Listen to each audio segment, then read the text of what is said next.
Okay, magandang umaga po sa inyong lahat mga kababayan. Batang Maynila to. Ngayon po ay January 10, 2026 at kahapon po yung Nazareno, yung traslasyon mga kababayan. Ha?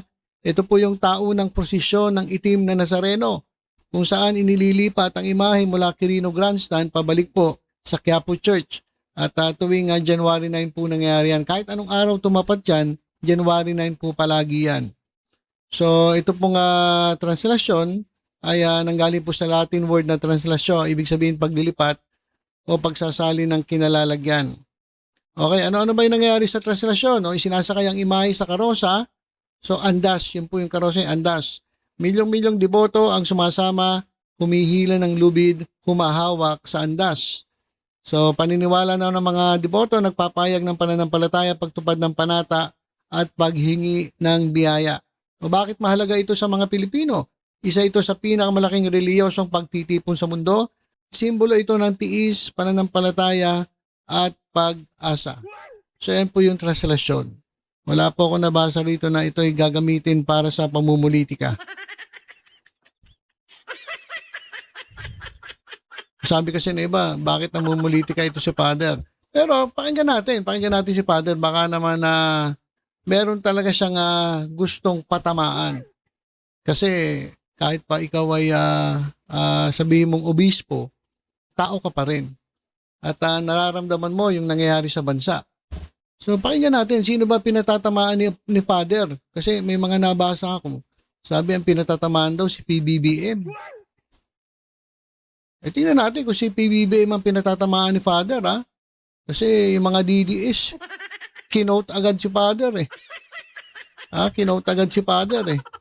Pakinggan na natin si Father para malaman natin kung namumuliti ka ba siya at sino ba yung pinatatamaan ni Father. Ito mga kababayan, ang pangalan po niya ay si Bishop Rufino Sescon Jr. ng Bataan.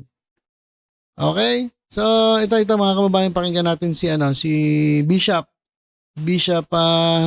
pangalan mo, Sescon Jr., Rufino Sescon Jr. Mga kapatid, matuto tayo kay Jesus Nazareno na bumaba ng kusa alang-alang sa pag-ibig. Sa ating bayan ngayon, may mga ayaw bumaba kahit malina at bistado na. Ayaw bumaba kahit pahirap na sa bayan. Ayaw bumaba kahit nagdurusa na ang mga mahihirap. Ayaw bumaba kahit binabaha na at nasisira na ang bayan. Ayaw bumaba kahit hindi karapat-dapat. Okay, so ayan yung sinabi ni Bishop Rufino Sescon Jr. Ngayon, sabi ng mga DDS, ang pinatatamaan daw si PBBM. Bakit? Si PBBM lang ba nakaupo? Si Sara Duterte pa hindi nakaupo. Yung mga congressman, mga senatong, yung mga congressman at mga senatong na involved dyan sa flood control anomaly, di ba mga nakaupo pa rin? Kaya itong mga DDS, wala rin sa ayos to eh. O kahit kailan naman, wala sa ayos eh. Si PBBM daw pinatatamaan. Hindi tayo sigurado kung si PBBM kasi si Sara Duterte nakaupo din yan eh. Ang dami mga senatong na nakaupo eh. Mga congressman eh. Na involved dyan sa flood control anomaly. At ang dami pong anomalyang kinasasangkutan. Wag na nating i-focus dun sa flood control. Doon sa mga hinawakan nilang mga posisyon sa gobyerno. Sino-sino ba ang mga sangkot sa anomalya? Sa mga congressman, naku po, ang dami. Ang dami sa congressman. Di ba? O sa mga senatong, sino-sino yung may mga involvement sa flood control at sa mga insertions o doon sa mga kickback. O mga nakaupo pa rin yan. Sila kaya ang pinatatamaan ni Bishop, ni Father? O si yung dating secretary ng DepEd, na ngayon ay hawak pa rin ang posisyon bilang vice presidente. Ang dami niyang anomalya na kinasangkutan, lalo-lalo na sa sa issue ng confidential funds. Naghihirap na yung taong bayan, sabi ni Father. Bukong-buko na. 'Di ba? Booking na. Pero nakakapit pa rin sa pwesto. Sino ba pinatatamaan ni Father? Ngayon, si PBBM ba? Ano ba involvement ni PBBM? Meron bang kaso na nakasampa laban kay Pangulong Bongbong Marcos? Wala. Meron bang mga akusasyon laban sa kanya? Wala. Sinasabi lang nila, kwentong barbero, chismis.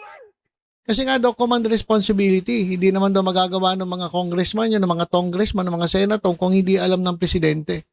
Pero wala siyang direct involvement sa mga anomalyang nangyayari.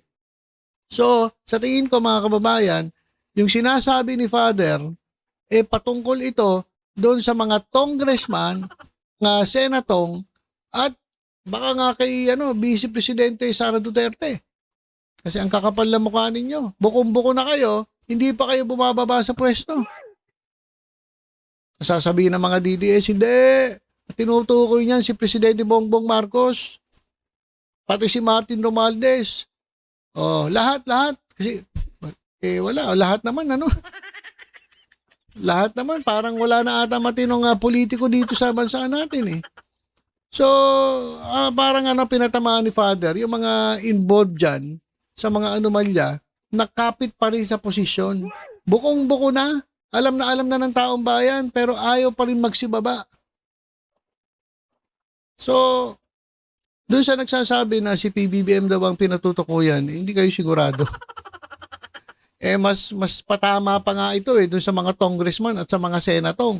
At doon sa naakusahan na nagwaldas ng kanyang confidential fund na hindi niya alam, hindi niya maipaliwanag kung saan napunta. 'Di ba, Mary Grace Piatos? Hanggang ngayon, di ka pa nga nagpapakita So, eto naman si Father, pinuna ng mga netizens. Bakit daw siya namumulitika? Basahin lang natin ilang comment mga kababayan. Basahin natin. Ito. Ayan mga kababayan. Hindi na dapat nakikisawsaw pagdating sa usaping politika. Tutok na lang sana sa usaping reliyon. Ayan, Father. Sinasabihan ka ng ating mga kababayan. Huwag ka nang sumama sa politika. Magulo na politika So, sabi ng ating mga kababayan, huwag na. Wag nang makisama, pero ito sabi naman ng ilang mga nag-comment o nag-reply dito kay doon sa kababayan nating sinabihan na wag na makisawsaw itong si Bishop, sabi niya may malasakit sa sangkatauhan ang tamang pari kaysa sa paring adik naka-follow pa sa iyot gaming. So para sa akin mga kababayan,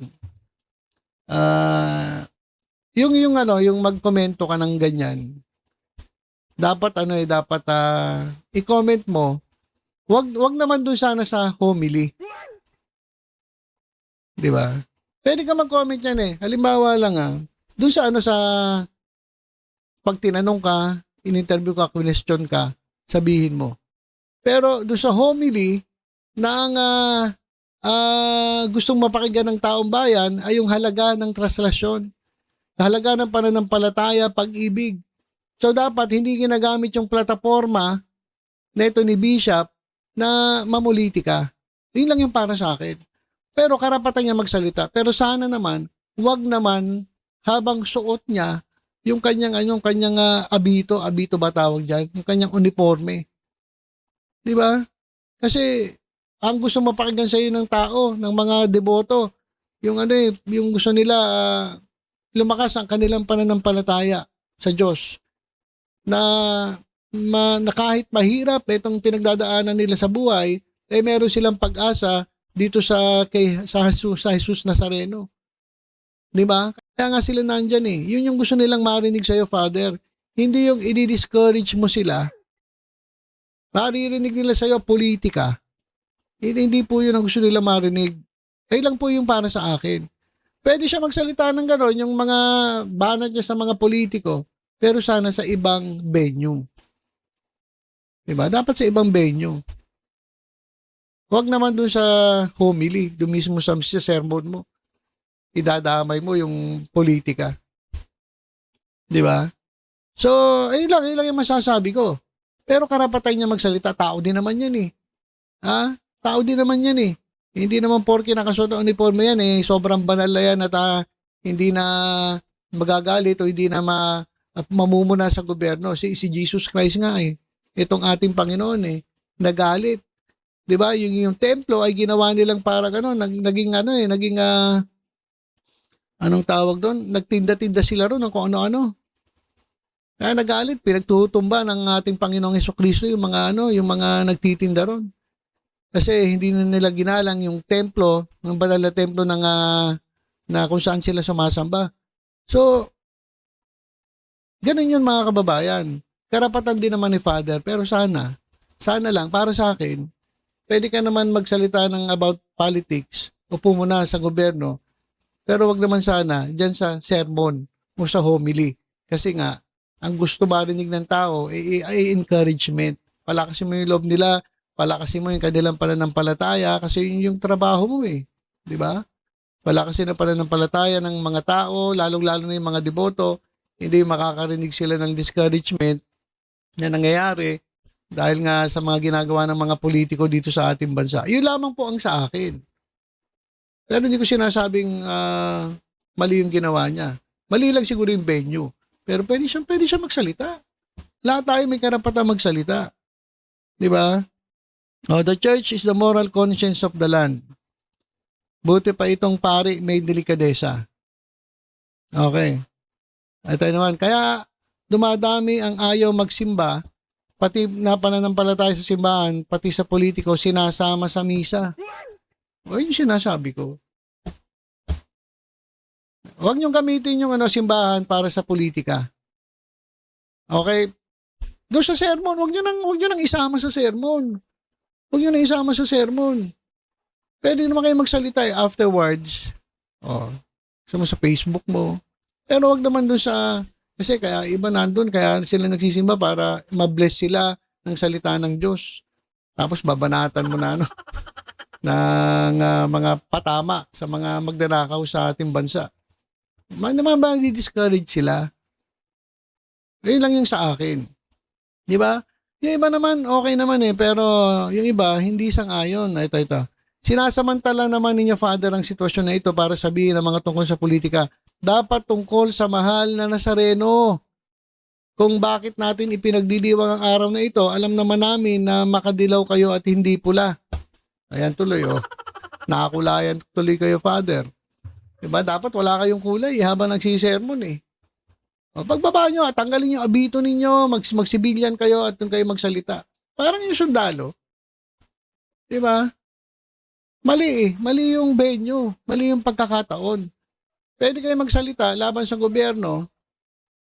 O di, magubad kang uniforme mo, mag-resign ka, umalis ka. Diba? Ito si Father, gusto mo palang lumaban sa mga politiko. O di mag-resign ka na rin, tanggalin mo yung abito mo. Parang yung pulis, tanggalin mo yung uniforme mo at saka ka bumanat sa gobyerno. O sa mga taong gusto mong banatan.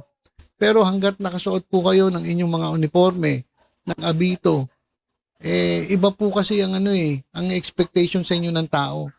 Gusto na ng mga deboto, palakasin nyo yung loob nila. Di ba? Encourage nyo sila na lumakas ang kanilang pananampalataya. Yun po yun. Hindi yung pati ba naman sa politika na nga araw-araw sa social media, pati ba naman sa simbahan, politika pa rin maririnig natin. Pero gusto ko lang liwanagin hindi hindi tinutukoy ni Father si PBBM. Pwedeng si Sara Duterte kasi nakaupo rin, pwedeng yung mga congressman at mga senatong yung sinasabi niya na makakapala mukha na bukong-buko na, halatang-halata na, ayaw pa rin bumaba sa pwesto. So huwag niya sasabihin si PBBM ang pinapatamaan niya ni Father. Diba? Nako. So, yung pong yung translasyon, maganda po yan para sa mga na may mga panata. Kanya-kanya po tayong paniniwala. So, mag-iingat lang po kayo dyan kasi sobrang magulo na ata. Magulo kasi may nakita pa ako nagsusuntukan, mga deboto. Grabe. Ano na yun, wala na sa ayos minsan. So sana yung nag-organize ng translasyon, yung nagbabantay nako, bantayan niyo po maigi at marami ko nakikita mga naubusan ng hangin, natutumba, nadadapa, natatapakan. Parte naman po yan ng kanilang panata. Pero sana mag-iingat po kayo. Mag-iingat po kayo mga kababayan. So alam ko naman na marami kayong pinananalangin at alam ko na yun ang paraan ninyo para mas lalong madinig ng Diyos ang inyong mga panalangin, ang inyong mga hiling. Kaya nyo ginagawa yan. Tapos, ang problema lang, makakarinig kayo kay Father ng politikang pananalitang politika. Nagagalit tuloy iba nating mga kababayan. Father, wag mo na munang isamahan ng mga politika. Palakasin mo yung loob ng mga panatiko o mga deboto. Huwag pala panatiko. Deboto. Kasi panatiko, iba po yun sa deboto. Ha? So, yun lang po muna mga kababayan. Father, medyo relax lang. Kapag nagsasalita sa misa, medyo yung inyong init na nararamdaman dito sa ating bansa, medyo isang tabi mo muna. Pagkatapos mo mag-sermon dyan, palakasin ang pananampalataya ng mga deboto. Pagbaba mo dyan, tanggalin mo yung abito mo. Ngayon, saka ka magdadadakdak. Sa social media, type mo agad. Itong mga to ay bumaba, kakapal na mukha. Yan. Pero sa misa po, sana naman po, huwag niyong gamitin yung plataforma na yan para bumanat dun sa mga gusto niyong banatan. Di po ba? Okay lang po ba yan? Okay, so ilan po muna mga kababayan, tutok-tutok lang po dito sa Batang Maynila to sa iba pang updates. Ingat po tayong lahat. God bless po.